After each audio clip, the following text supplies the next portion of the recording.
Não é tarde nem é cedo para conhecermos a Alexandra Barroso. Olá. Olá!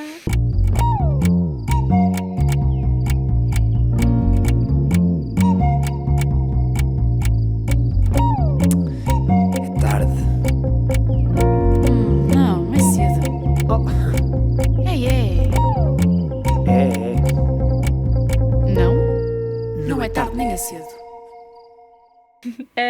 Tal como o Rodolfo, a Alexandra é uma queridíssima que aceitou ser gravada pela segunda vez, porque a primeira vez nós tivemos assim uns percalços técnicos. Obrigada, és uma Nada, querida. eu gosto sempre de ter uma conversa, por isso. Ai, que bom, que bom. E nós temos aqui, à semelhança dos outros artistas, uma pequena introdução para as pessoas poderem conhecer-te melhor. Temos aqui a Alexandra Barroso, mais uma vez, artista plástica, nascida no Porto, formada pela Faculdade de Belas Artes da Universidade do Porto, onde concluiu a licenciatura em Artes Plásticas, Pintura, em 2022 e o mestrado em Artes Plásticas, Pintura, em 2025. Não foi assim há tanto tempo.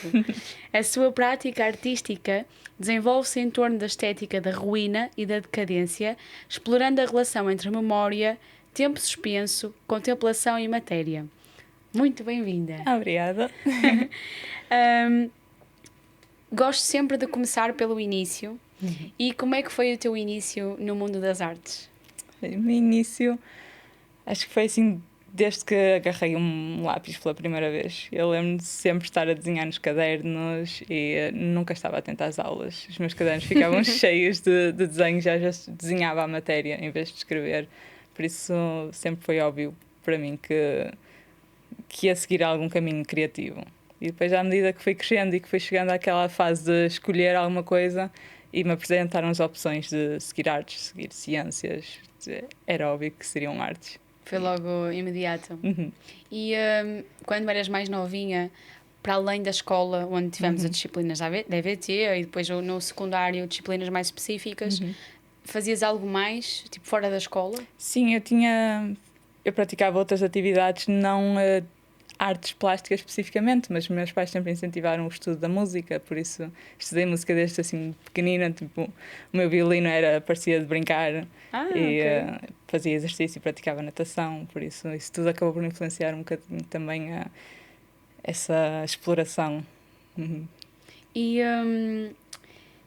esta questão das ruínas, que te caracteriza muito, como é que surgiu este interesse? Isso foi assim uma fase no final da licenciatura em que eu ainda não tinha um estilo propriamente meu, não sabia o que é que eu pintava, o que as pessoas davam um exercício e eu respondia aos exercícios, mas não tinha propriamente alguma coisa que era minha. E nessa fase de procura de um projeto que tinha de ser pessoal, comecei assim em busca do que é que são as coisas que me interessam realmente, e foi numa fase de passagem das férias de verão para o início das aulas e fiz uma viagem em família e vimos as ruínas das Antas em Espanha e isso por alguma razão interessou-me imenso e fui procurar porque é que eu quis desenhar aquilo na altura, registrei nos meus cadernos e apercebi-me que eu sempre tive esse interesse por história e por arqueologia e por civilizações antigas e a partir daí comecei a pesquisar e a desenvolver o estudo das ruínas. E isso encantou-te tanto que acabaste por fazer a tua tese de mestrado relacionada com isso. Sim. A tua tese foi sobre o que em específico? A minha tese é sobre a procura da matéria destruída dentro da própria pintura.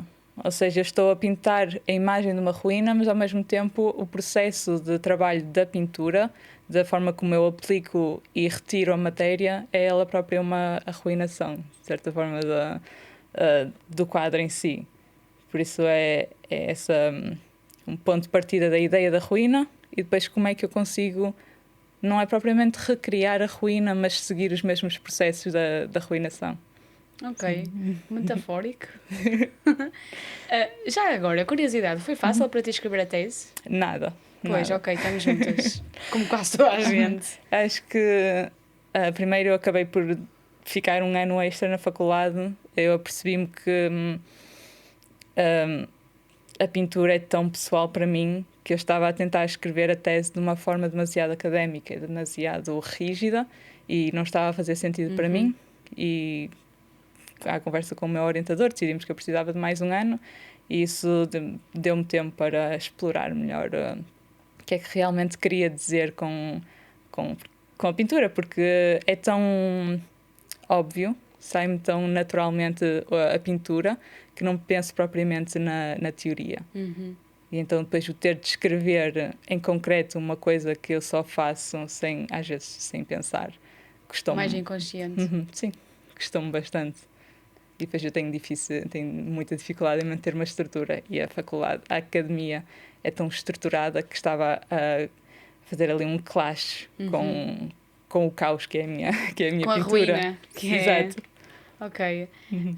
Por acaso eu nunca... Não é que eu tenha muito hábito de ler teses, mas agora estás a falar comigo, eu estou a ficar curiosa para ler a tua tese, que é como é que o que é que se escreve sobre algo que é tão artístico, às vezes tão abstrato. Pois, realmente deve ser um processo difícil. Sim, foi aí que me custou, porque claro que tenho de pesquisar o que é que os outros fizeram, e tenho imensos artistas de referência, e o Turner e o Anselm Kiefer e tudo isso, e peguei neles, mas depois tenho de encontrar o que é a minha própria pessoa no meio disso tudo. Dois nomes tão grandes, e o que é que eu sou lá, e apresentar-me a mim lado a lado a eles, mas sem ser uma cópia deles. Sim, sim. Então a tese acaba por ser um bocado isso, é apresentar estes fizeram isto e eu faço isto, e nós existimos neste mesmo campo. Parabéns pelo esforço. Obrigada. A nossa querida Cláudia, que está sempre a ser mencionada, porque ela é que escreveu aqui estes belos guiões, ela diz que tu tens uma relação muito direta com os lugares e que antes da pintura em estúdio vais ter um momento de observação, de presença e de desenho no local. Sim. É sempre assim? Sim, não começou assim, porque no início eu só comecei a pesquisar imagens de ruínas. Deixa eu ver o que é que há aqui que sejam ruínas.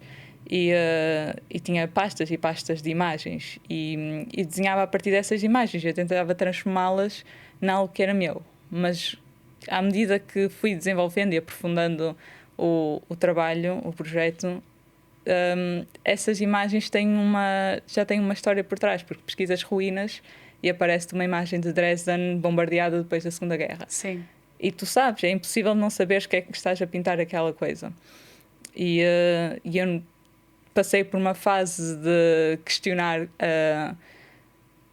qual é realmente o caminho que eu quero seguir, se é um caminho mais ativo e falar sobre guerra e falar sobre a destruição atual que existe atualmente, ou se quero seguir só um caminho mais romântico e da minha presença com a ruína. E ainda não cheguei a essa conclusão, ainda não sei, porque eu, claro, quero manter essa conversa ativa das questões da guerra e tudo, mas não posso forçar alguma coisa que eu não sou expert ainda nisso. Então tentei manter o caminho mais natural do que é a minha presença na ruína, e isso obriga-me a estar no sítio onde a ruína está. Tu viajas de propósito para ires ver determinadas ruínas? Sim. Às vezes estou só a passear pela rua e vejo uma casa destruída, foi abandonada tipo no meio da rua. Quando nos encontramos a primeira vez e estavas lá fora a desenhar. Sim, mas recentemente fiz uma viagem à Irlanda e fui a uma... Ixi, que incrível. Sim, foi assim as 2 melhores semanas que eu passei nos últimos tempos. E a Irlanda é ruínas em cada canto. E então fui lá com o propósito que sabia que ia encontrar essas ruínas. Não sabia que ruínas em específico, e às vezes isso também é bom, porque não tem uma história por trás. Ou a história já foi esquecida, ou ia-me obrigar a ir falar com alguém que conhecesse o espaço para me dar a história. Então, o estar num ambiente que me é desconhecido também me obriga a procurar as coisas de outra forma. É tipo uma exploradora constante. Sim. Parece cativante o processo. Resgatando aquilo que tu falaste há pouco do teu processo que elaboraste na tese, eu não sei se percebo muito bem porque eu sou leiga, é distante, mas à medida que vais pintando, vais incorporando ruína também na pintura. Sim. Ou a própria pintura é um processo de ruína. Estás a arruinar o Canva, isso de acabou certa por ser forma. a conclusão, o último parágrafo da minha tese foi exatamente isso. Que demorou tanto tempo a perceber, e no final foi óbvio, e foi, é isto, e agora já posso entregar a tese. Mas sim, eu fui desenvolvendo ao longo dos últimos 4 anos um processo que é muito próprio meu, porque pinto como qualquer outro artista, mas na altura estava assim meio chateada com o óleo intimida-me muito, não sei ainda trabalhar com ele e precisava de alguma coisa que fosse mais, não diria plástica, o óleo também é plástico, mas que eu conseguisse controlar e então e que eu conseguisse restringir, porque o óleo, eu tinha uma paleta cheia e eu precisava de poucas cores para começar a trabalhar. Então comprei uns quantos pigmentos de cores muito básicas à base dos sépias e dos sanguíneas e comprei um bidão de cola branca e faço a minha tinta a partir disso, do pigmento e da cola branca, o que então me permite pintar, permite-me colocar a tinta, mas a cola branca também desfaz com água. E então consigo facilmente pegar numa esponja e passar a esponja em cima do quadro e a tinta vai sair. Muito mais fácil do que seria o óleo. Apesar do óleo com a turbentina conseguiria-se retirar, mas é mais difícil. É mais difícil e apesar de também poderia ser mais corrosivo até, o que seria interessante, mas nesta fase consigo controlar e ao mesmo tempo não consigo controlar a tinta que estou a trabalhar, porque sei o que é que vou fazer, mas também nunca sei qual vai ser o resultado e isso também cria ali um interesse. E explica-me mais do teu processo de pintura. Tu, que tipo de coisas é que colocas no quadro, além da tinta branca e do pigmento?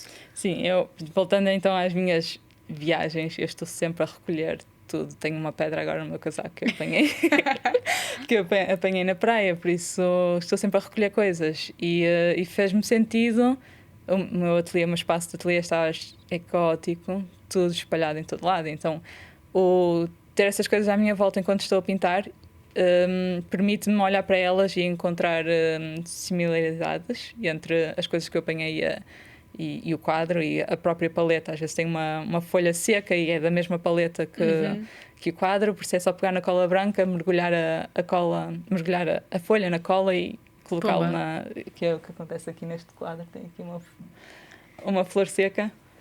Pois aí, não tinha reparado. E depois começa a criar essa acumulação de materiais e texturas, que é o que acontece numa ruína.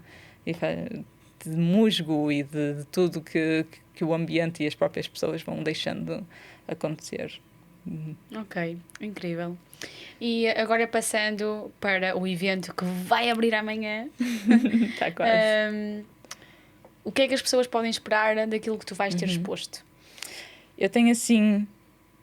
as pinturas que eu tenho são do final do meu projeto de mestrado, por isso tenho já um encontro com o que é que eu quero seguir.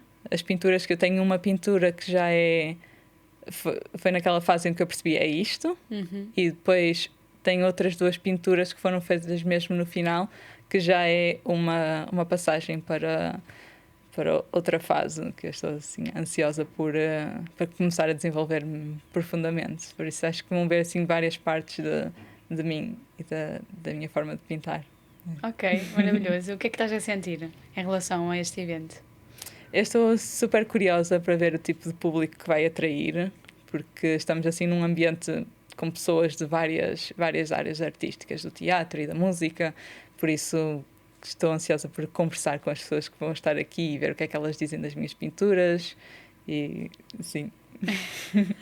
Ok, foi bom ter-te aqui de novo. Obrigada. Estou ansiosa, adorei este quadro, porque a primeira vez que estivemos juntas não tiveste a possibilidade de trazer nada, porque ela veio de Volguinha para Passos de Brandão. E vem mais ou menos vai mais uma vez da minha falta de estrutura e eu esqueço-me de tudo, por isso... Não faz mal, não faz mal. Assim, mais próximo da data tive a possibilidade de ver. Estou ansiosa para ver as tuas restantes pinturas. Obrigada. E obrigada. Obrigada. Bye bye. Tchau.